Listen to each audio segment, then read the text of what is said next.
정치사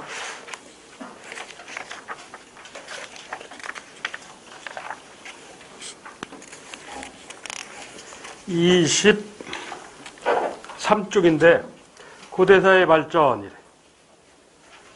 고대 다른 건 시간이 없어서 다 얘기를 못하고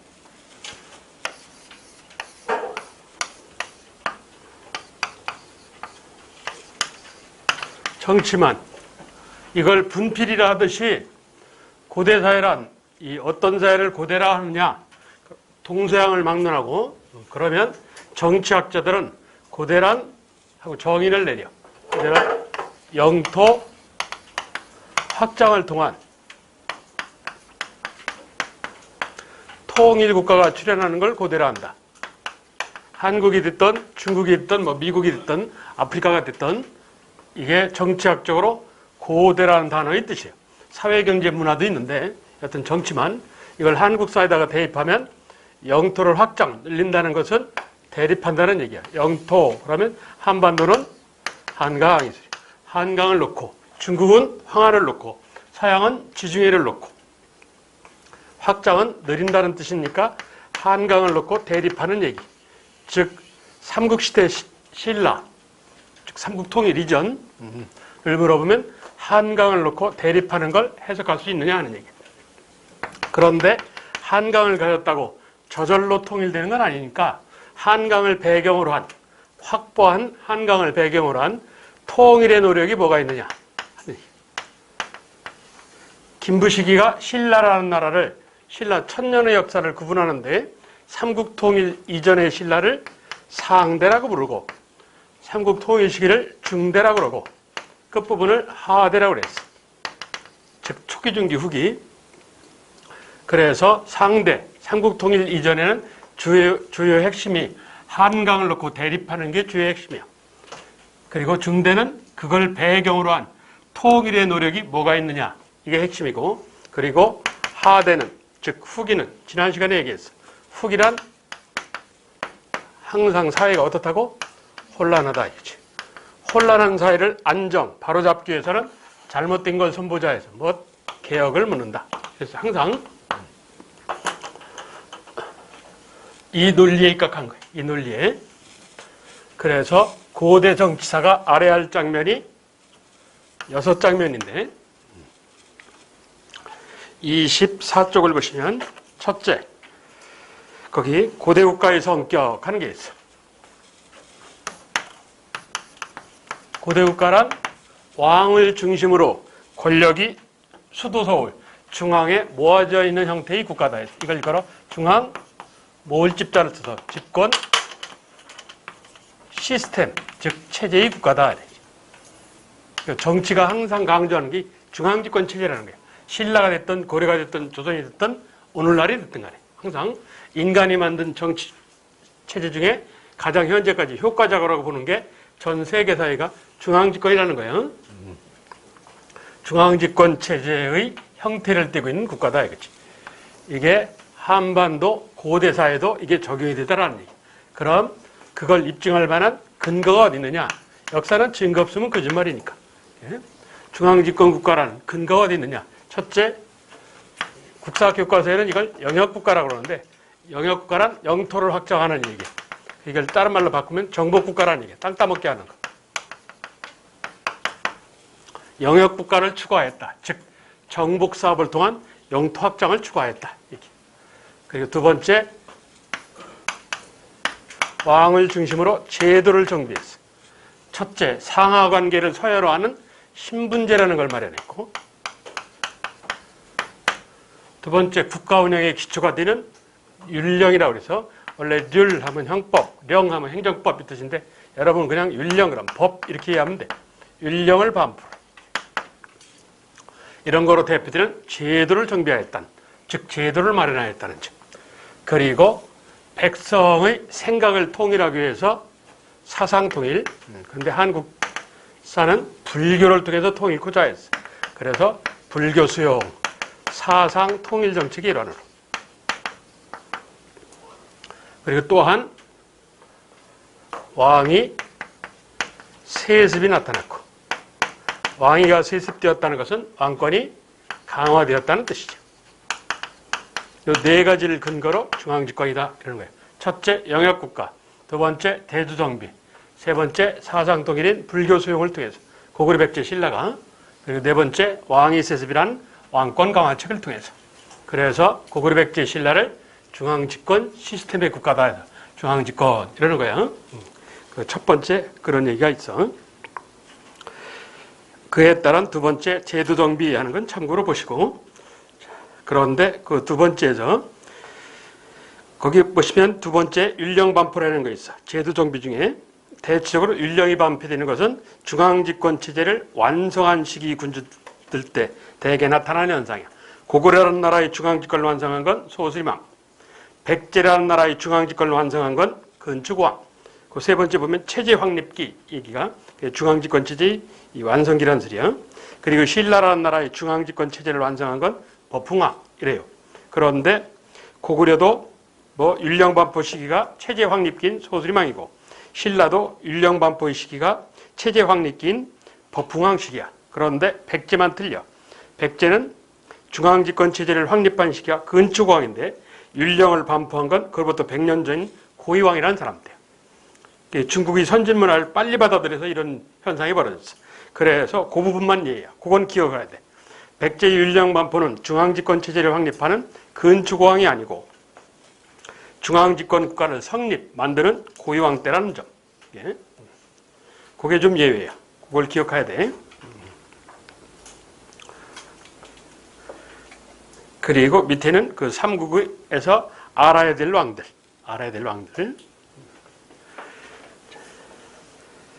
6개를 알아야 되는데 그 중에 하나가 이제 성격하는 거고 그 다음 25쪽을 보시면 삼국이 있는데 만주 불여산에서 고씨가 국가를 해서 고구려 이러는데 1세기는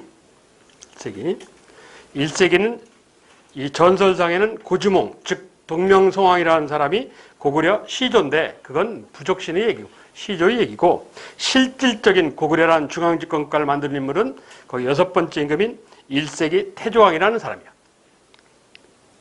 1세기 태조왕 때 이 고씨 집안이 왕위를 세습하겠다. 왕위 세습이 나왔다는 것은 왕권이 강화되었다는 얘기야. 그리고 계로부, 손노부, 관노부, 전노부에서 5개 부족이 연합을 해서 이 중앙집권 국가로 발전을 해갔어. 지방분권, 연맹체 국가가. 그래서 고구려라는 나라는 5개 부족이 연합한 형태로 출발을 했어. 그랬던 것이 100년 뒤인 2세기, 그것도 후반에 고곡천왕이라는 사람 때 저 전통적인 오부가 행정적 오부로 개편이 돼.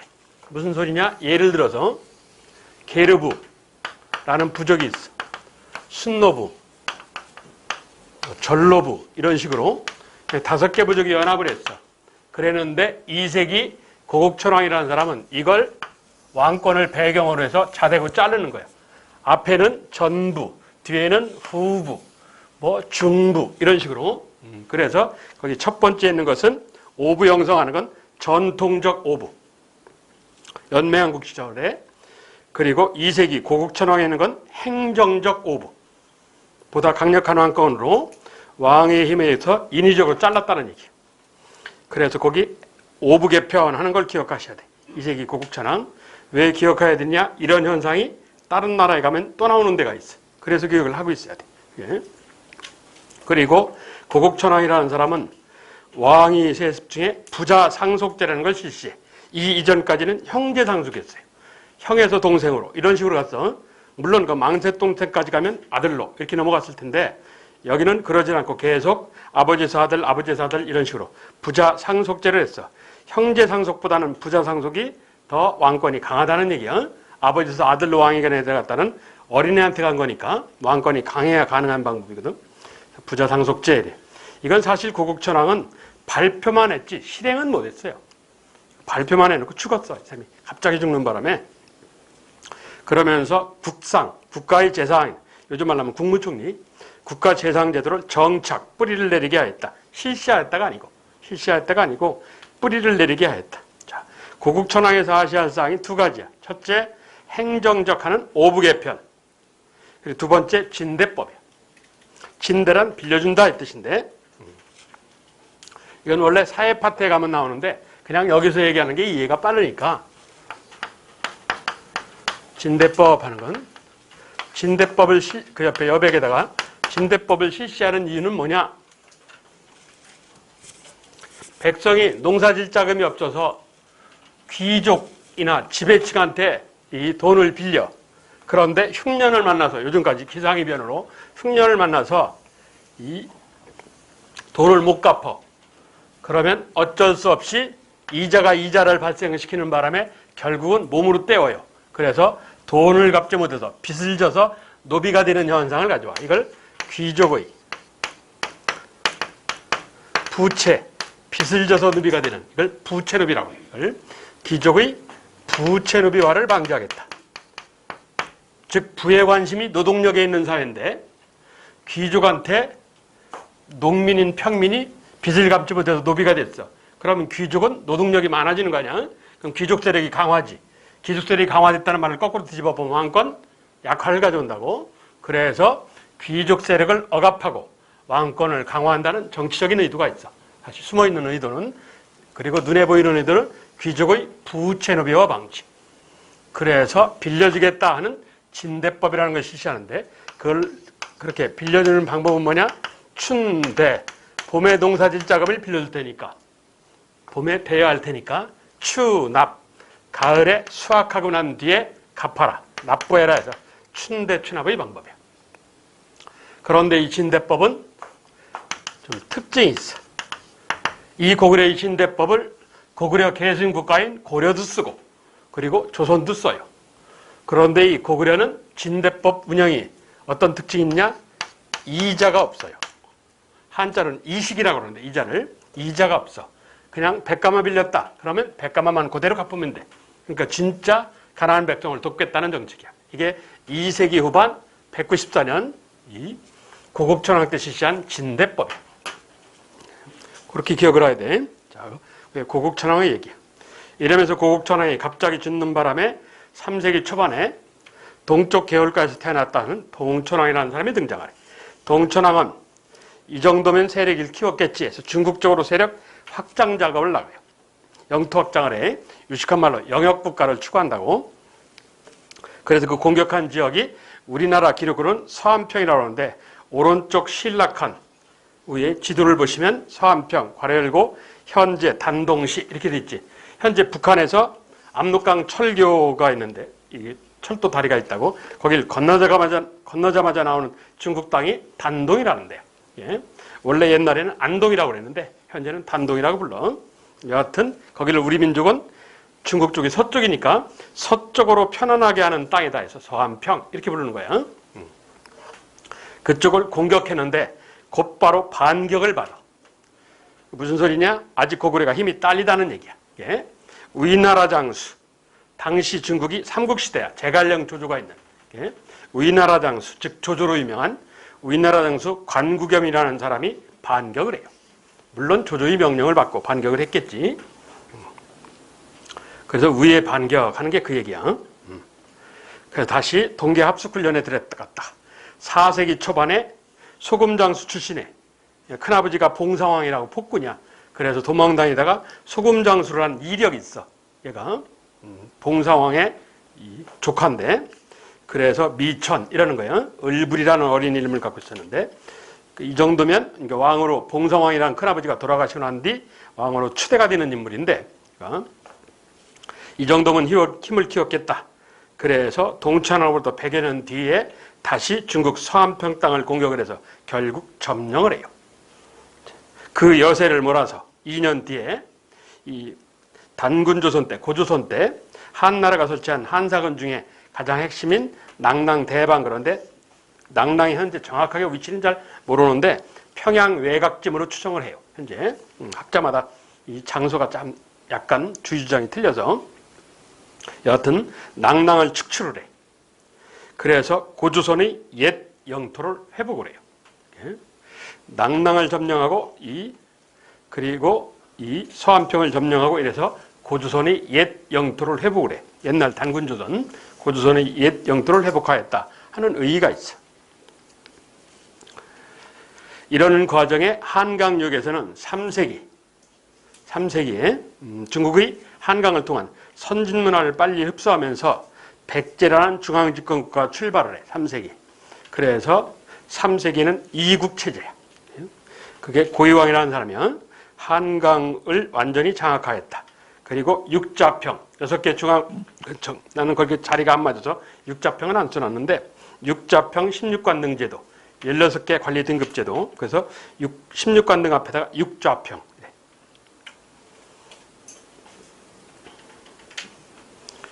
그리고 공무원의 복장제도에서 공복제, 이건 공복, 관복, 색복, 이렇게 똑같은 말이야. 이게 나라마다 학자마다 이 쓰는 표현이 좀 달라서 그렇지 똑같은 뜻이야.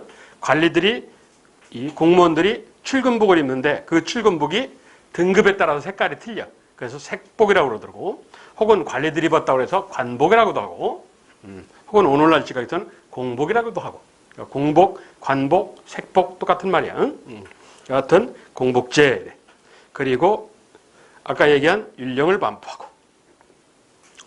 이러면서 이로부터 100년 뒤에 한강을 배경으로 해서 백제라는 나라가 전성기를 구가해 중앙집권을 완성하는 동시에, 그게 근초광이라는 군주야. 3세기에 초광이라는 똑똑한 군주가 있었는데 그 초광처럼 되겠다 해서 가까울 근자를 써서 근초광 이라는 사람인데, 자, 그 근초광이요. 근초광 먼저 마한을 병합하고, 이건 지난 시간에 마한, 진한, 변한 합쳐서 78개의 납치다. 이 중에 유일하게 왕이 있던 나라가 있다. 그게 천안, 성안 지역에 있었던 목지국이라는 나라다. 이랬어. 그런데 한강유역에 이 분장국가, 부족국가가 나타난다. 10명의 대신에 도움을 받아서. 그래서 나라 이름을 십제라 한다. 이랬어. 이 십제가 급성장을 해서 세력을 확장을 해. 그래서 천안, 성안 지역에 있던 목지국이 밀리는 거예요. 힘이 딸려갖고. 그래서 전라도 익산으로 도망을 가요. 그러고 난 뒤에 십제가 더 커져서 백제가 되는 거지. 예. 그러면서 얘네들이 전라남도 나주로까지 도망을 가. 목지국이. 그 전라남도 나주에 있던 목지국이 근초광 때 백제한테 복속을 당해. 그게 마한병합이라는 거예요. 그 전라남도 남해안에 이르렀다. 거기 전라남도 남해안 하는 데가 목지국이래. 목지국. 괄호 열고 나주. 그 소리야. 그리고 두 개 건너뛰어서 왜 일본의 근초광이 왜와 친선 관계를 맺자고 가지가 7개 달려있는 칼에서 칠지도를 하사를 해요. 이게 우리 쪽 얘기야. 앞뒤로 64자의 글자가 써 있는데 우리는 하사했다 이런데 한 장을 넘기면 거기 첫 번째 칠지도가 있어. 칠지 7개 가지. 좌측 3개, 우측 3개, 위에 하나. 그래서 칠지 이래. 거기에 이 쇠야 이게 쇠. 쇠로 되어 있는데 가운데 부분 앞뒤로 이 글을 파가지고 거기다가 금을 부었어. 이걸 뭐라고 하냐면 금상감이라고 해. 그러니까 상감기법이라고 하는데 그릇 표면에 글씨나 그림을 새기는 기법을 상감기법 이래. 고려에 가면 유명한 상감청자 하는 거 있잖아. 상감청자라는 청자가 있는 게 아니라 상감기법에 의한 청자다 이 소리야. 그릇 표면에 글씨나 그림을 새긴 그 상감청자는 그림을 새겼겠지. 여기는 글씨를 새겼어. 글씨를. 그래서 상감기법이라는 것은 고려 때 나오는 기법은 아니야. 백제도 있었던 거야. 금상감, 금을 벗어. 금상감에 의한 앞뒤에 64자의 글씨가 써 있어. 예. 이건 백제가 왜 일본 왕한테 주었대. 그러면 백제와 왜와의 친선이야. 그래서 그 칠지도 밑에다가 백제와 왜와의 친선. 이걸 교류사라고 그러는데 주변 국가와 거래하는 얘기. 교류사가 중요해. 지난 시간에 교류사를 몇 개 한 적이 있었어. 신석기 시대 때 신석기 한반도인이 일본과 교류하였다. 검은색 돌, 흑요석 이런 적 있지. 흑요석. 그리고 초기철기 때, 초창기 철기 때 중국과 교류하였다. 중국 화폐의 발견. 그리고 창원다우리 해분 이런 것들. 그리고 거기 칠지도 얘기야. 그리고 그 옆에는 호명그릇이라는 거야. 그 옆에는 넘겼으니까 넘긴 길에 얘기를 하자고. 호명그릇. 그 호명그릇 밑에다가는 고구려와 신라와의 친선 이렇게 써. 고구려와 신라와의 친선. 제사용 국그릇인데 오른쪽은 그 바닥에 밑바닥을 이렇게 보여준 건데 거기를 확대하면 광개토대왕 거 뭐 이렇게 써 있는 거예요. 자, 앞으로 돌아가서 호면 그릇은 좀 있으면 나와. 이래서 근추광은 첫째라 할 것이 마한병합이야. 목지곡으로 대표되는. 두 번째라 할 것이 왜 일본의 칠지도 하사야. 네. 그리고 세 번째 거기 바로 밑에 있는 고구려 공격 이거예요. 고구려 공격. 그래서 고구려의 고국원왕이라는 사람을 죽여요. 고국원왕 전사. 그 고국원왕 전사 얘기는 좀 이따 고구려에서 얘기를 할게. 그리고 고옹이라는 학자를 통해서 석이라는 역사책을 썼는데 현재 전하지는 않고, 그리고 백제는 근추광 때 부자상속제를 마련하고, 그리고 중요한 고대 상업제를 경서하는 게 근추광에서 알아야 할 것이 네 가지야. 첫째 마한병합, 목직으로 대표되는. 두 번째 외칠지도 하사. 세 번째 고구려를 공격해서 고구려 고국원왕을 죽였다요. 이름이 사유라는 사람인데 고국원왕이. 그리고 네 번째 고대 상업제력. 중국에 있는 기록에는 백제라는 나라가 중국 땅에다가 또 다른 백제라는 나라를 세워서 점령하였다. 이게 중국 측 얘기야. 그런데 희한하게 한국 놈들만 멍청해서 중국 애들은 오히려 한국인이 와서 중국 땅에다 한국이라는 나라를 또 세웠다. 백제라는 나라를 또 세웠다. 이렇게 해석을 하고 있는데 한국만 그렇게 해석을 안 해. 뭐라고 해석하느냐? 거기 고대 상업제력 형성. 그러니까 점령했다가 아니라 장사했다 이런다고. 요즘 말로 하면 무역 대표부를 뒀다. 이렇게 좀 소극적으로 해석을 해요. 예. 식민주의 사관, 일제 영향을 받은 식민주의 사관 때문에 이래. 이게 수정이 돼야 되는데 그러지를 못했어 아직. 여하튼 고대 상업제력 형성. 그러니까 어디냐? 랴오어강 서쪽이라는 요서. 제가 요서, 요동, 산둥 나오면 기억을 해야 됩니다. 이랬어. 그리고 두 번째 산둥.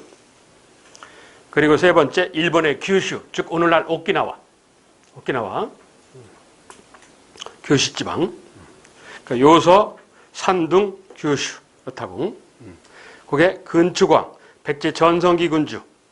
수도가 한성, 서울이던 시절에 백제 역사가 한 800년 정도 되는데 그 중에 한 650년 이상이 한성시대, 수도가 서울이던 시절이야. 이러고 있던 4세기에 고구려는 뭐하고 계시느냐? 자, 고구려. 미천왕이라는 사람이 서한평을 정리하고 낭랑을 축출하고 이러니까 그의 아들 고국원왕이라는 사람이 이 정도면 세력을 펼쳤겠지 해서 중국 땅을 다시 공격해. 그래서 단권조선 때 중국이 연이라고 그랬잖아. 그 연나라를 이어받는 나라야. 그래서 전연이라는 나라야. 전연이라는 나라가 공격하니까 반격을 해. 그래서 전연이 침입을 해. 침입을 해서 욕하는 게 아니고 전연이라는 나라요. 침입을 해. 그래서 아버지 미천왕의 무덤을 도구를 해. 시신을 가져가요. 그리고 왕비, 즉 엄마지. 고국원왕 입장에서는 엄마를 잡아가. 그리고 자기 부인 왕비도 잡아가고. 그리고 기술자를 중심으로 3만 명의 백성을 잡아가요. 그래서 고국원왕이 중국 쪽으로 이 공격을 하지 않는다는 약속하에 1년 뒤에 아버지 미천왕의 시신과 어머니를 돌려받아. 자기 왕비는 그냥 볼모로 그대로 있고. 예. 그래서 고국원왕이 중국 쪽으로 세력을 확장을 못하고 한반도 남쪽으로 세력 확장을 추구해요. 그래서 공격한 게 백제 땅 황해도 재령이라는 데요. 당시 지명으로 한성이라고 그랬는데 황해도 재령 땅을 공격해. 이게 369년의 일이야. 그랬는데 백제가 이때가 가장 잘 나가는 때야. 그러니까 잠자는 사자지. 잘못 건드리는 거야. 그래서 근추광의 명령을 받고 아들 지생성음이라는 애인데 나중에 근구수왕이라는 왕이 되는데 그 아들이 3만 병력을 이끌고 들어가서 평양서에 나와 있는 고국원왕을 공격해서 죽여요.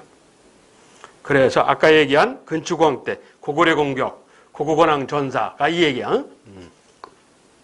그래서 고구려의 고국원왕이라는 사람이 고국의 백성들한테 원망을 받아가며 죽는 거지. 고국원왕. 그 뒤를 이어받는 게 이 소수리망이야. 중앙집권 체제를 확립, 완성시키는 소수점에서 반원리. 그건 아니고 소수라는 숲에다가 묻었대. 고구려 왕은 대체적으로 묻힌 장소야. 이름이. 왕의 명칭이 묻힌 장소인데 현재 소수라는 숲이 어딘지를 몰라요. 광개토대왕도 원래 호칭이 국강상 평안호태 광개토대왕 이래요. 그래 묻힌 장소가 어디냐? 국강상이라는 데야. 근데 국강상이 현재 어딘지를 몰라요. 자, 그 소수리망이요. 소수리망은 북중국의 전진이라는 나라와 친선 관계를 맺고 중앙집권 체제를 확립해 그 중앙집권 체제를 먼저 사상통일, 불교를 끌어들여서 백성들의 생각을 통일하고 그리고 이 백성들의 의식개혁을 위해서 국립대학 태학을 설립하고 삼국시대 유일한 국립대학이 태학이야. 외우셔야 돼. 고구려 소수리망 때 삼국시대 유일한 국립대학 태학. 그리고 율령을 반포하고 여러분이 보기에는 별거 아닐 것 같아도 오늘날로 따지면 정치, 경제, 사회, 문화를 다 뒤집어 엎는 혁명적 조치야. 저게. 이 여세를 몰아서 4세기 후반, 5세기 초반에 유명한 광개토, 영토를 넓히는 광개토대왕이라는 사람이 등장을 하지. 자, 그 광개토대왕에서 첫째 할 것인 연도를 부르는 호칭, 연호사용이야. 영락이라는 한반도 최초의. 연호는 대체적으로 동양에서는 중국의 황제만 사용한다. 뭐 이런 논리야. 예? 그런데 연호를 사용했다. 그러면 이 연호를 사용했다는 것은 대내적으로 왕권 강화의 의미가 있어. 연도를 부르는 호칭이 왕이 정한 대로 따라가는 거니까 왕권 강화의 의미가 있고 대외적으로는 중국 황제만 사용하는 걸 한반도 군주도 썼다는 것은 중국과 대등하다. 세력이 커졌다 이 소리야. 이런 의미가 있어요. 뭐 크게 중요한 얘기는 아니야. 자, 이 연호가 5개를 외워야 되는데 연호가 이거야. 문재인 대통령이 우리나라가 코로나 극복을 잘하고 이러니까 내년에 부군이 융성할 것이다. 그래서 세계 강대국으로 올라갈 것이다. 그러니까 내년 2021년을 이게 서력기원이라고 해서 서기이라잖아. 서양달력이란 말이야. 그러니까 2021년 예수가 태어난 지 2021년이다. 이딴 거 쓰지 말고 내년을 용가리 1년이라고 하자. 그러면 예 그러시지요. 그러면 내년 2021년은 뭐 2021년이라는 용어를 안 쓰고 용가리 1년, 용가리 2년, 용가리 3년 이런다고. 야, 이 넋 빠진 놈아. 용가리가 뭐예요? 그럼 이거 왕권이 약한 거고. 용가리 1년 그러면 왕권이 강한 거고. 연호를 썼다는 것은 왕권 강화의 의미야.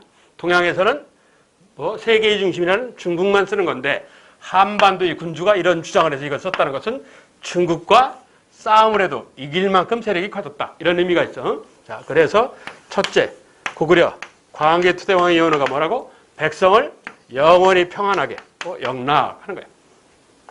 이걸 외워야 돼. 영락이라는 연호를. 한반도 최초의 연도를 부르는 연호야. 고구려 광개토대왕의 영락이라는 연호야. 그래서 광개토대왕을 일명 영락대왕이라고도 불러. 그러면서 거기 하나 건너뛰어서 한강역을 확보했다. 한강을 완전히 다 차지한 건 아니고 한강의 대부분을 차지했다 이 소리야. 한강 유역 확보라는 게 대부분을 차지했다. 그게 무슨 소리냐? 조치원까지 왔다 이게. 북쪽에서. 지금으로 따지면 조치원까지 왔다는 얘기야. 남한강 쪽 이쪽까지 다 오지는 못하고 조치원까지 왔다. 그러니까 한 70% 차지했다. 뭐 이런 개념이야. 그게 광개토대왕의 얘기야.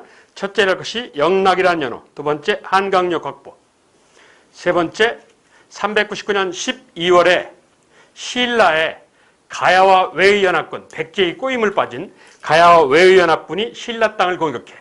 그래서 신라가 고구려한테 도와주세요 이래. 왜 고구려한테 도와달라고 그러냐? 백제가 워낙 잘 나가니까. 가야 외를 조종한 게 백제라는 나라예요. 그래서 그런 사실을 알으니까 고구려한테 도와달라는 거야. 그래서 고구려가 광개토대왕의 명령으로 5만 4천의 병력을 파병을 해. 400년 1월에 5만 명의 보병과 4천 명의 기마병을. 그래서 5만 4천 명의 병력을 파병을 해서 신라에 쳐들어온 가야와 외의연합군을 신라에서 내몰아요. 내쫓아. 그리고 그냥 돌아가면 가야와 외의연합군이 다시 쳐들어올 수 있잖아. 그러니까 고구려가 바보냐고. 고구려라는 나라는 육지전쟁도 잘하지만 수군, 바다전쟁도 잘하는 나라예요. 그래서 병력 일부를 빼서 저 가야 땅인 뭐 오늘날 부산 옆에 김해공항 하는 그 김해지방 노무현이 있는데 그 김해지방 거기를 금관가야라고 그러는데 거기를 공격을 해요.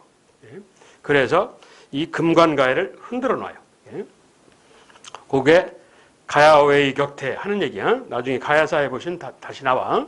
자, 그 광개토대왕 조항에서 알아야 것이 첫째 영락, 두 번째 한강역 확보, 세 번째 가야 가야와 웨이 격퇴. 그리고 네 번째, 후연을 격파하고, 즉 연나라를 일반은 아까 전연이라는 나라가 있고, 여기는 전연이 망하고 나타난 후연이야. 하여튼 연나라 일족, 후연이라는 나라를 격퇴하고 내몰고 요동 땅을 확보하였다. 요동 확보예요. 요동 확보.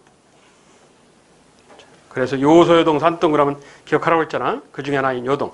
이게 광개토대왕 조항에서 아시아상에 4세기 말 5세기 초반에. 예. 그럼 4세기 중반에 백제가 가장 전성기를 구가하지 근초공항으로 상승되는 고구려는 계속 세력을 확장하고 나서고 한편 신라야. 신라는 좀 사연이 있어. 거기 보시면 내무랑 하는 데부터 출발하는데 이게 4세기 후반 군주거든요. 그런데 사실 갑자기 신라라는 나라가 연맹한국도 없이 갑자기 중앙집권 국가가 4세기 후반 등장했다. 이럴 수는 없잖아. 애가 태어나자마자 20살이 됐다. 그 말이 안 되는 소리 아니야. 이거 왜 이러느냐? 이 일본이 개화기 일제시대, 그러니까 30여 년, 실제로 한 40년 가까이 통치를 해요. 을사늑약으로부터 한 40년 통치를 하는데, 그러니까 일본이 한반도 남부지방, 가야와 신라 일부를 군사적으로 점령해서 거기다가 군대 막사를 설치했다. 이걸 임나일 본부설이라고 그래. 이걸 그러려면 일본이라는 나라가 가야나 신라보다 힘이 세야 돼. 힘이 약한 나라가 힘센 나라를 쳤다. 그 말이 안 되잖아. 그런데 신라에 가보니까 비석 같은데 막강하게 잘 나간다는 내용들이 많더란 말이야. 또 기록도 책자도 그렇고. 그래서 자기 나라한테 불리한 임나일 본부설을 주장하기 위해서 자기 나라한테 불리한 기록들을 다 없애버렸어요. 그래서 1세기, 2세기, 3세기 기록이 거의 없어, 현재. 신라가. 그래서 쓰지를 못하는 거야. 그래서 단지 중국을 통해서 일부 기록만 남아있지 자체 내에 남아있는 기록은 거의 없어요. 그나마 삼국시대에 대해서 기록은 신라 진흥왕의 순수비에 남아있는 내용이야. 그래서 순수비도 한 10개 이상이 있었던 거로 추정을 해. 일제 초기까지. 순수비가 달랑 원래 4개가 있는 게 아니야.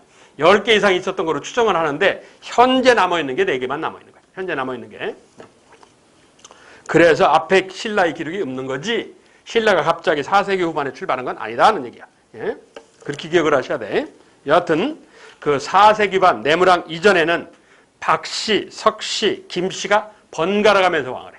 박혁거세의 후손이 한번 왕을 하고 석탈의 후손이 한번 왕을 하고 김할지 후손이 한번 왕을 하고 이런 식이야. 그러니까 왕권이 강하지 못하다는 얘기지. 예? 그랬던 것이 4세기 후반에 내무랑이라는 사람 때 우리 집안만 김씨만 김할지 후손만 계속 왕을 해먹었다. 이런다고. 이게 김씨왕의 세습이야. 자, 내무랑에서 첫째로 할 것이 김씨왕의 세습이라는 거예요. 그 이전보다는 권력이 공고, 튼튼해졌다는 얘기지. 그리고 왕, 지배자를 부르는 명칭을 우두머리라는 뜻의 마립간이라는 용어를 써요. 두 번째 기억할 것이 그 마립간이야. 마립간이란 우두머리 이런 뜻이야. 그래서 뇌물마립간, 눌지마립간 이런 식이란 말이야. 그래서 그 마립간이라는 용어가 가로 열고 4세기 후반 내무랑에서부터 5세기 말 소주왕까지 그렇게 써놔. 내무랑에서부터 소주왕까지를 마립간이라고 그랬어요.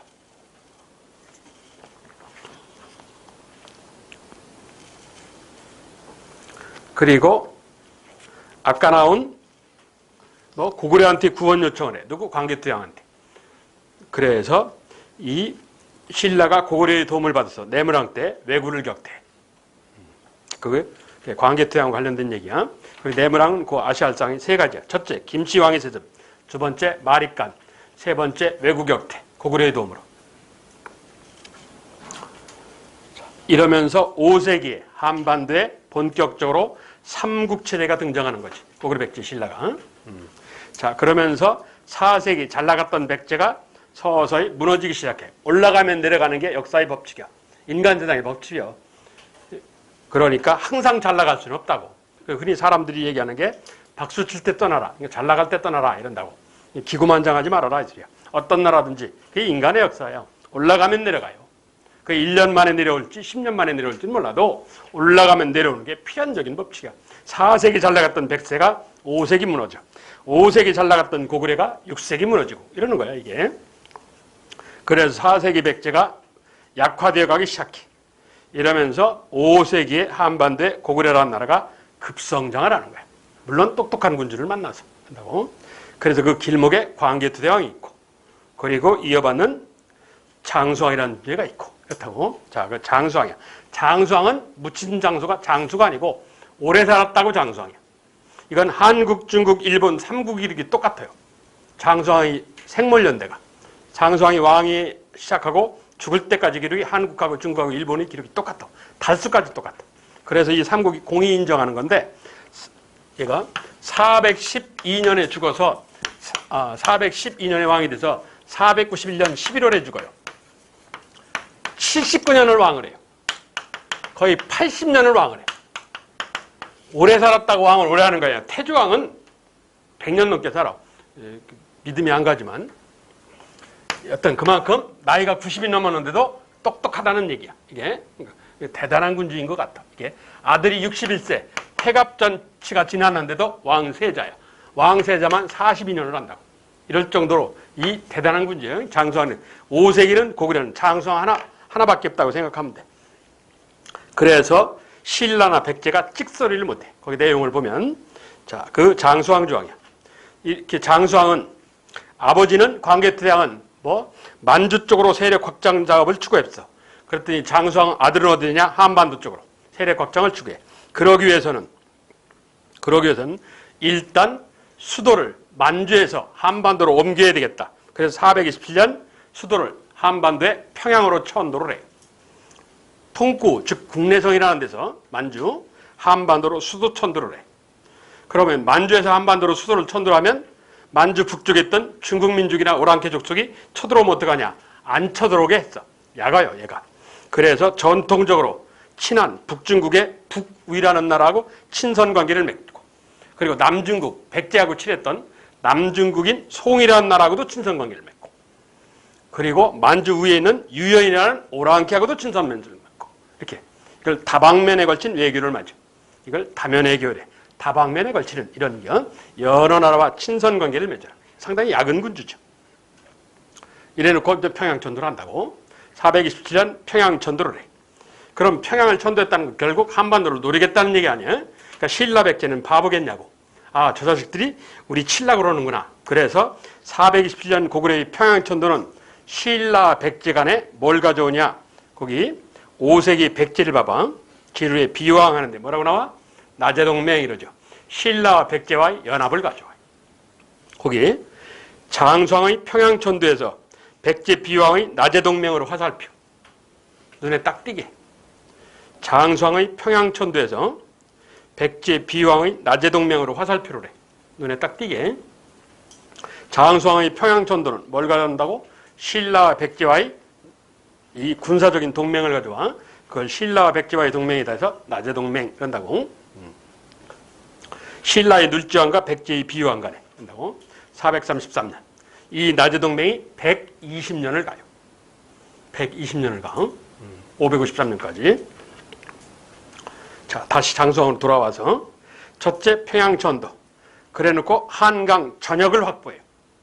한강 전체, 남한강까지 하는 한강 전역을 확보해. 그래서 그걸 기념하기 위해서 480년에 충청북도 충주에 옛날 고구려에서는 이걸 중원이라고 그랬어. 그랬는데 그걸 현재는 충주라고 지명을 바꿨어. 2009년에 충주고구려비 하는 기념비를 세워. 이 충주고구려비는 장수왕이 세운 비석이야. 충주고구려비는 그 충주고구려비를 기억해야 돼. 장수왕, 첫째 할 것이 평양천도, 두 번째 충주고구려, 한강장악을 상징하는 충주고구려비. 자, 그리고 세 번째 할 것이 거기 장수왕하고 옆에 써있는 흥안령 일대 장악 이렇게 돼 있지. 밑줄 쳐져 있는 거 그걸 기억해야 돼. 흥안령이 몽골 자치죠. 몽골이에요. 몽골 현재. 몽골 지역까지 세력을 확장했어. 고구려라는 나라가. 그러니까 몽골 지역까지 고구려 땅이라고. 이게 2006년 국사교과서가 개정이 되면서 들어온 항목이야. 그러니까 새롭게 들은 거는 필히 시험을 내는 거야. 그러니까 필히 기억을 해야 돼. 장수왕 흥안령까지 장악. 이렇게 흥안령까지 장악. 누구라고? 장수왕 이렇게. 자, 그게 장수왕 조항에서 아시아 사항이야. 가장 기억해야 할 것이 흥안령 일대 장악. 그 다음 평양천도. 평양천도는 신라와 백제와 연합, 나제동맹을 낳는다는 점. 그리고 한강을 장악하였다. 상징이 뭐다? 충주 고구려비. 이렇게 세 가지. 그래서 5세기 잘 나가는 전성기를 구가해. 그러면서 그의 손자 때 문자왕 혹은 문자명왕이라는데 고구려의 최대 영토 판도를 구가해. 그러니까 장수왕이 거의 다 정복해놓은 걸 발 걸어서 완전히 잡아뜨려. 그러니까 한 5cm 더 나가는 거예요. 5cm. 그래서 고구려가 최고의 영토를 넓게 차지했던 때가 장수왕이 아니고 손자인 문자왕이라는 사람들이야. 문자왕. 그렇게 장난칠 소지가 있어. 고구려의 최대 판도가 장수왕이 아니야. 자, 이게 잘 나가는 5세기 고구려야. 이러니까 신라하고 백제가 부산한데 거기 써있기는 여러 가지 써있는데 별 필요는 없어. 그게 크게 중요해서 쓰는 건 아니야. 비왕 필요 없고 계류왕. 그러면서 장수왕이 427년에 평양 전도해서 475년에 50년 뒤에 그래서 백제가 그만큼 잘 나간 거예요. 50년 버텼으면 잘 버틴 거지. 50년 뒤인 475년에 백제를 공격해.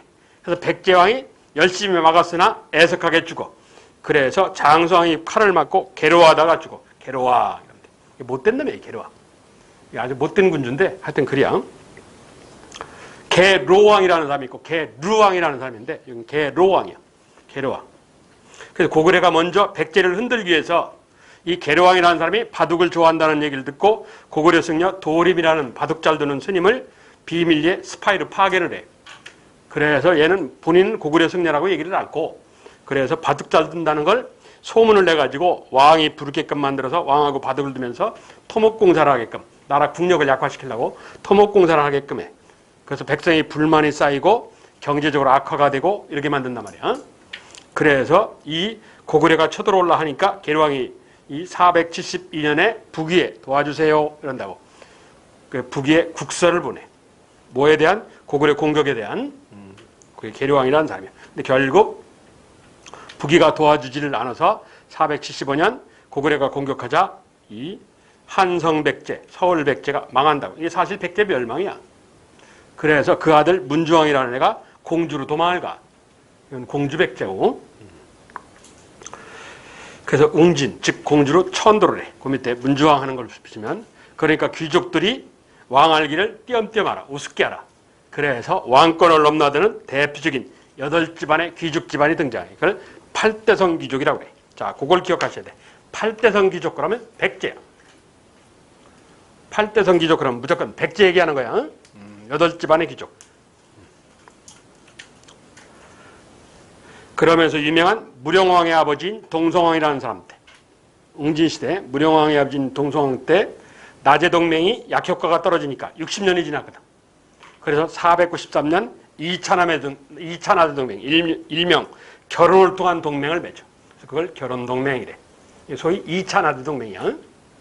나제 동맹을 강화하는 동맹이야. 그게 5세기 백제 얘기고 5세기 신라. 늘지와 그 아까 얘기한 거기 나제 동맹이 있고 별 필요 없어. 자비와 왕경, 수도서울.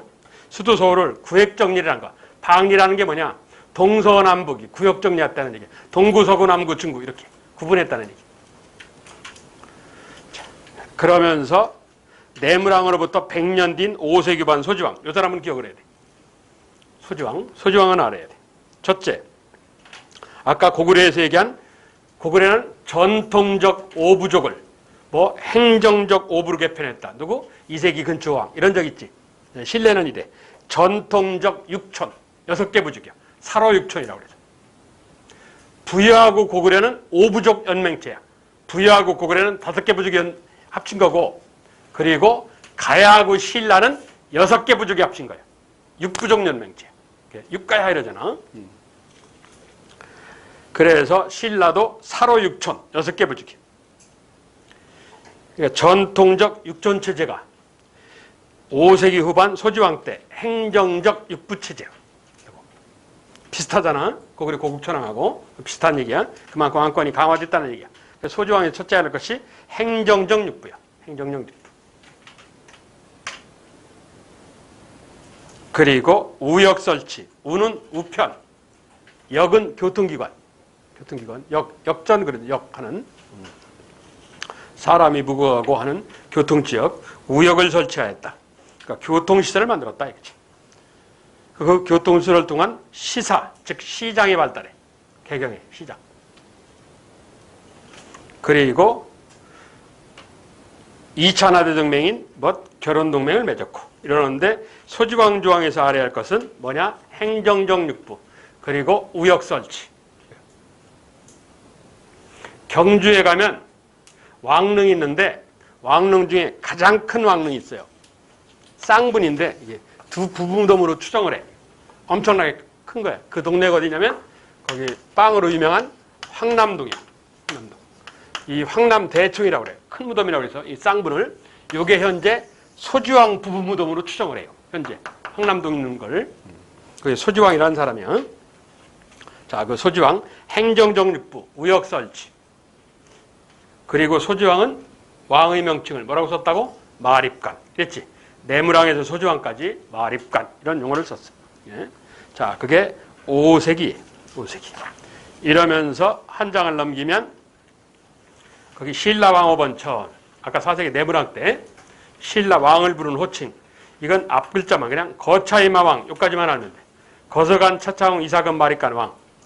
그리고 거차이마왕 이렇게 기억하면 돼. 거서간은 현재 정확하게 해석이 안 되고 차차홍은 자홍이라고 해서 무당 이 뜻이요. 이사금은 니금이라고 해서 치아가 많은 놈. 그러니까 연장자 이런 뜻이요. 권력 냄새가 좀 덜 나고 마립간은 우두머리라는 뜻이에요. 이건 권력 냄새가 많이 나요. 그래서 중요한 건 마립간이야. 누구라고? 4세기 반 내무랑에서 5세기 반 소지왕까지 내물마립간, 소지마립간.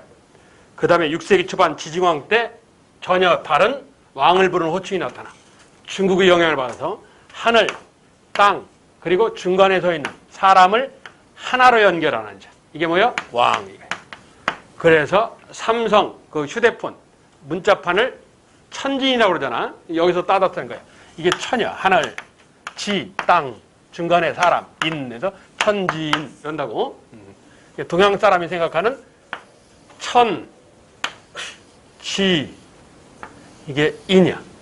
환인의 아들 환웅이 인간 세계에 내려올 때 갖고 내려왔다는 천부인이라는 게 있어. 그 천부인이 이렇게 생겼을 거라고 추정을 해요. 이렇게 생겼을 거고. 이게 현재 서울시 홍원동에 총봉부가 있는 단군을 모시는 대종교라는 종교가 있어.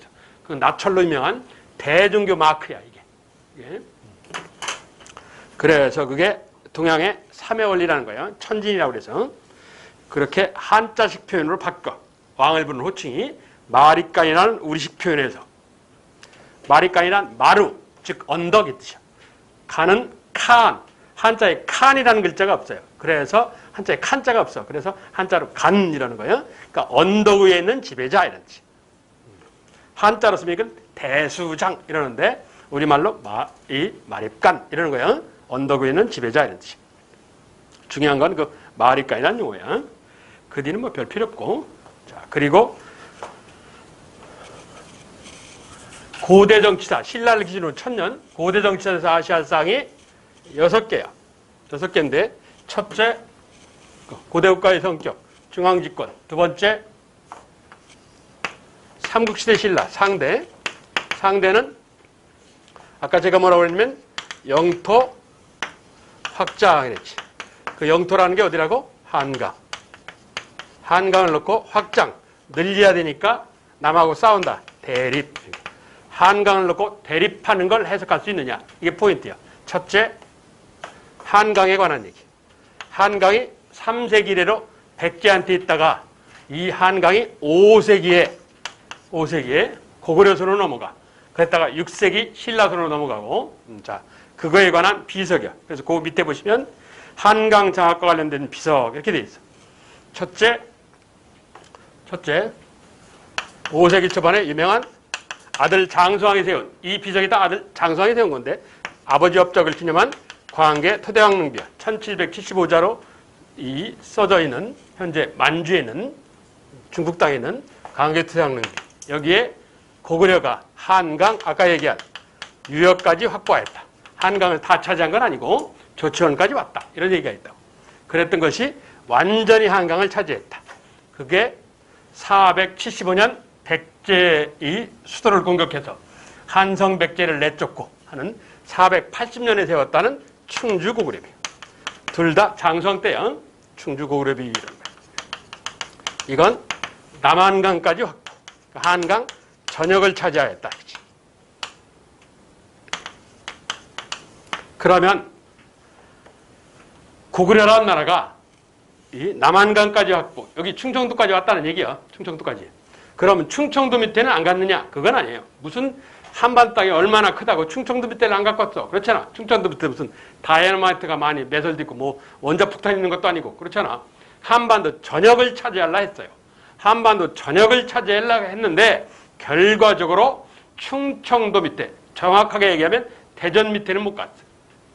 현재 대한민국 고고학계, 역사학계가 발견한 게 대전이에요. 대전 둔산동 지역이에요. 대전 둔산동 지역에 내가 옛날에 거기 살았었는데 대전 둔산동에 보면 선사시대 유적지라는 데가 있어요. 둔산동에.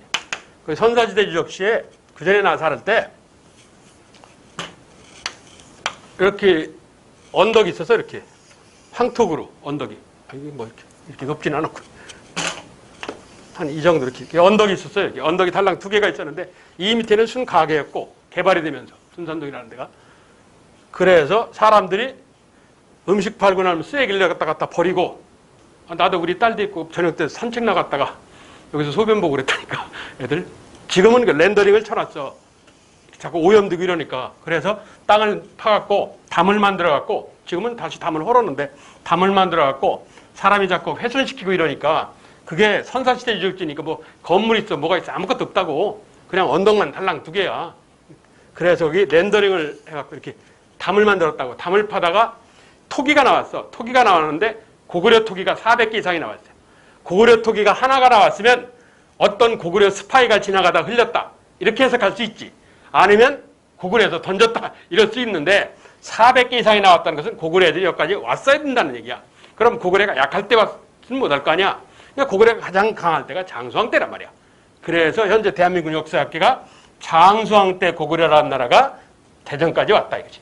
그러면서 나중에 뭘 발견했냐? 저 유성 가는 지역에 대전에서 유성 가다 보면 신신농장이라고 이렇게 예식장이 하나 있어요. 농장이 있고 거기 산 중턱에서 매몰되었던 담벼락이 발견됐어. 토성 흙으로 만든 토성 흔적이 발견됐는데 그게 다른 나라 백제의 토성 방식이 아니고 백제가 선 쌓는 방식하고 고구려가 성 쌓는 방식이 달라요. 그래서 고구려 판축기법이라고 해서 고구려 성 쌓는 방식의 토성이 나왔어. 그래서 확실히 입증을 했어요. 그래서 오늘날까지 고구려는 대전 지역까지, 아까는 조치원이라고 그랬잖아요. 광개토당은 대전 지역까지 왔다. 북쪽에서 내려오는 거니까 대전 지역까지 왔다. 역사학계가 이렇게 해석을 해요. 그런데 그럼 대전 지역까지 가고 밑에는 안 갔느냐? 그건 아니요. 갔어요. 어디까지 갔느냐? 저 포항까지 갔어요. 일부 분사가 포항까지 갔어. 물론 왕의 명령을 받고 갔겠지. 광개토당이. 그래서 포항까지 가서 일부 포항에다가 군대 시설을 설치했는데 그 우두머리는 장군이 죽었어요. 포항에서. 그래서 현재 포항에 고구려 장군의 무덤이 있고 비석이 있어요. 고구려 장군 그 비석이 있어. 그래서 일부 세력이 포항까지 갔는데 그건 잠깐 주둔군이 있었다는 얘기지 거기 점령했다는 얘기는 아니야. 그래서 점령 지역은 한강으로 봐요. 이 충청도를 남한강 지역이라고 하니까 한강 전역을 확보했다. 그게 장수왕 조항의 얘기야. 그렇게 역사는 이렇게 대표적인 걸 기록하는 것이지 한강을 장악했다. 그래서 꼭 한강만 장악한 건 아니라고 다 장악하려고 하는데 결과론적으로 그렇게 됐다. 장수왕이 한강 장악을 시험을 냈는데 고구려 장수왕 때 이 얘기를 포항을 장악한 얘기를 낼 수도 있다는 얘기야. 그러면 고구려가 한강을 장악했는데 포항까지 갈 리가 없다. 이러면 안 된다고. 그렇게 앞뒤 문맥을 봐야 된단 말이야. 그걸 나는 일일이 다 얘기할 수가 없다고. 그럴 만한 시간도 없고 가질 시간도 없는 사람인데 그렇게 탄력적으로 이해를 하려고 그래야 돼. 탄력적으로. 융통성 있게 이해를 하려고 그래야지 그걸 고지식하게 외워서 되는 일이 아니라고. 그게 5세기 얘기야, 대표적으로. 그래서 5세기 고구려라는 나라가 한강 관련된 대표적인 두 섭이 둘 다 장수왕하고 관련된 광개토대왕릉비 그리고 충주고구려비 둘 다 장수왕 때야. 그랬던 한강이 6세기에 누구 손에 넘어가느냐? 신라 손에 넘어가. 그래서 신라가 한강 상류를 확보하였다 하는 것이 단양 적성비라는 거예요. 단양의 옛날 이름이 적성이에요. 단양 적성비라는데 단양의 옛날 이름이 적성이야. 그런데 왜 단양 적성비라고 그러냐? 적성이라는 데가 두 군데가 있어요. 여기 충청도 단양이라는 적성이 있고 저 경기도에도 적성이 있어.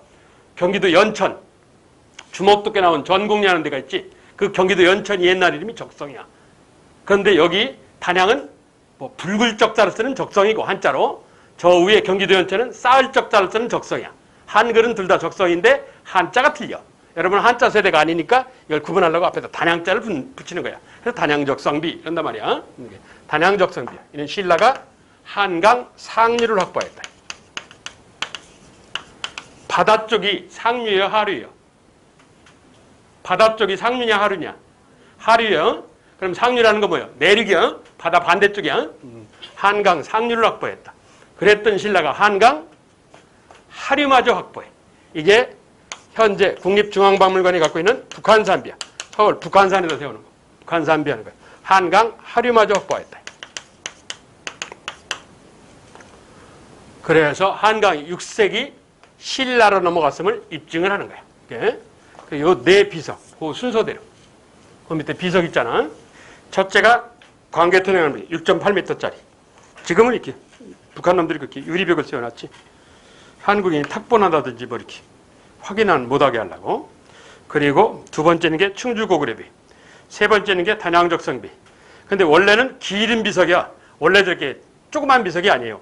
아까 내가 뭐라고 했어? 일본 놈들이 신라하고 관련되고 일본하고 관련된 거는 뭐 기록을 없앴다고 그랬잖아. 그래서 이 비석을 깼어요. 깨서 땅에다 묻은 걸 찾은 거야. 찾았는데 현재 일부만 찾은 거야. 나머지는 못 찾았어.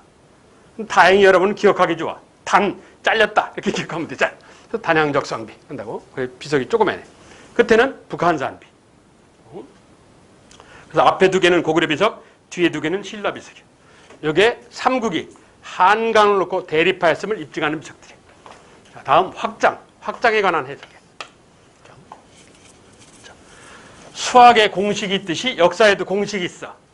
첫째, 국가가 실시하는 모든 정책과 제도는 그 목적이 뭐냐, 목표가 뭐냐 이러면 목적이나 목표를 물어보면 이게 경제하고 관련이 있으면 경제 행위일 때는 국가 주머니에 돈 넣기요. 이걸 유식한 말로 재정확보라고 그래.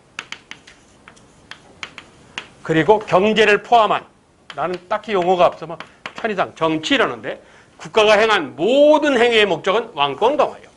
불교 수용, 연호 사용 다 왕권 강화예요. 그래 목적이 뭐냐, 목표가 뭐냐 이러면 재정 확보 아니면 왕권 강화가 답이에요. 앞으로 목적이 뭐냐, 목표가 뭐냐 이러면 재정 확보, 왕권 강화가 답이야. 두 개가 같이 나오는 경우는 없어. 걱정 안 해도 돼. 그리고 지난 시간에 얘기한 거하고 관련해서 이게 가장 시험을 많이 내는데 증가라는 표현이 나오면 그 안에는 필히 감소가 있어요.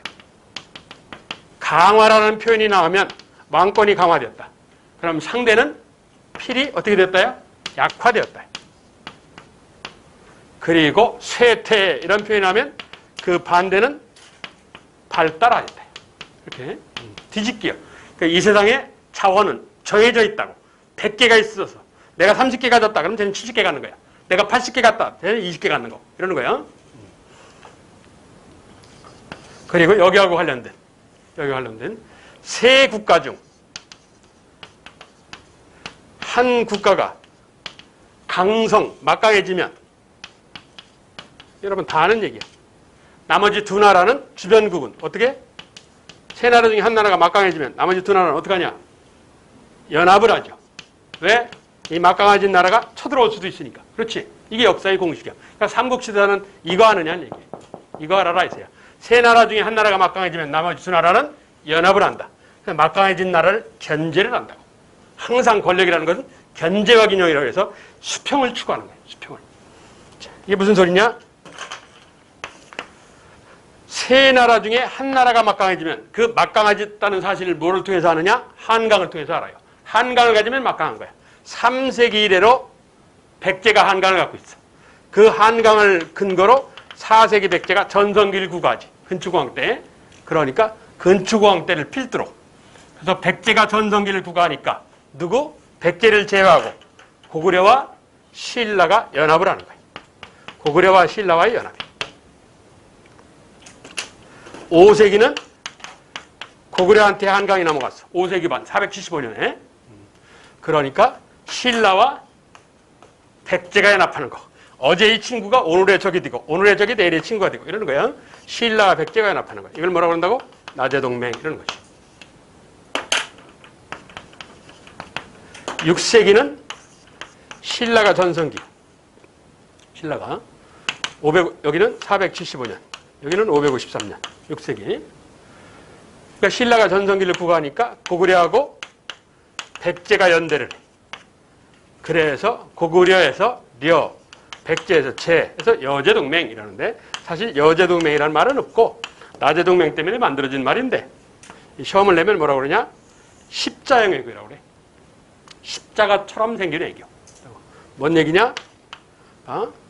신라가 전성기를 구가하니까 고구려하고 백제가 연대를 한다. 백제는 전통적으로 일본의 외하고 친하고 외는 신라에 자꾸 압력을 넣잖아. 그러니까 신라는 뭐 중국에 건너가서 수, 이어서 당, 수나라와 당나라가 연대하고 그래서 동서가 한 팀, 그리고 남북이 한 팀 이러는 거예요. 중국 민족이 쳐들어올 것 같으니까 고구려들은 야구하고 앞에 있는 멍청한 세계사의 투르크, 터키라고 그러는 돌궐족을 친구로 사귀어. 그래서 이 남북이 한 팀, 동서가 한 팀, 십자가처럼 외교가 형성되었다 해서 그러니까 십자형 외교 이러는 거예요. 나라를 알아라는 얘기는 아니야. 나라는 몰라도 상관없어. 근데 가장 중요한 건 이거예요. 내가 노란색은 중요하다고 그랬잖아요. 시험 내면 이거예요. 고구려와 신라가 한 팀이다. 증거를 내놔봐라. 역사는 증거 없으면 거짓말이니까. 고구려와 신라가 한 팀이라는 사실. 백제가 전성기를 구가하면서 아까 나온 399년 12월에 신라와 가야와 외위연합군이 쳐들어와. 그러니까 신라가 도와달래. 내부랑이. 그러니까 고구려 광개토당이 54,000명을 파병을 했어. 그래서 신라가 망할 걸 살려줬어. 근데 412년, 그로부터 12년 뒤에 광개토대왕이 죽어요. 그러니까 광개토대왕 장례식에 신라도 사신 파견을 했을 거 아니야? 그러고 난 뒤에 우리 신라 정부에서 당신 아버지 때문에 아들 장성한테 망할 걸 살았다. 우리 신라 정부가 정책적으로 당신 아버지 돌아가신 날 매년 제사를 지내드리겠습니다. 물론 고구려 장성은 지네 집은 지네가 알아서 지내지. 그런데 신라 정부에서도 자기 아버지에 대한 제사를 지내준다잖아. 고맙잖아. 잠깐만 기다려봐. 그랬더니 청동으로 만든 제사형 그릇을 줬더라 이거지. 이게 일지시대 때 신라 경주에서 발견이 돼. 신라 경주에서 고구려 왕에 대한 제사형 그릇이 발견됐다. 이건 고구려하고 신라하고 친하다. 이걸 뭐라고? 호명그릇 이러는 거지. 고구려와 신라와의 친선. 그리고 이러한 신라에 쳐들어온 가야와 외위연합군을 고구려 광개토당이 격퇴해줬다는 내용이 어디 실려 있느냐? 만주에 있는 광개토대왕릉비에 실려 있어. 그래서 이게 고구려와 신라와의 친선을 입증을 해. 이게 요 얘기가 제일 중요해요.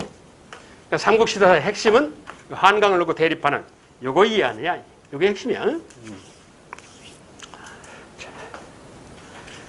하나만 더 얘기하고 쉽게. 28페이지 가봐. 제류에 진흥왕 순수비 하는 거 있죠. 그 비석하고 관련해서. 아까 제가 진흥왕 순수비가 10개가 넘는데 현재 남아있는 게 4개입니다. 이랬지. 그 중에 첫째, 단양적 성비 중원, 한반도 중간지방을 확보하였다. 그런데 뒤에 뭐라고 되냐면 순수비 X표 이렇게 되어 있어요. 그리고 북한산비 한강장악, 그리고 낙동강 진출, 경상남도 창녕하는 창녕비, 그러니까 함경도 확보, 신라가 황초령이라는 국에 마을령이라는 국에서 황초령비, 마을령비. 현재 4대 순수비라고 그러는데 4대 순수비가 뭐냐? 거기 2번, 3번, 4번이야. 북한산비, 창녕비, 황초령비, 마을령비.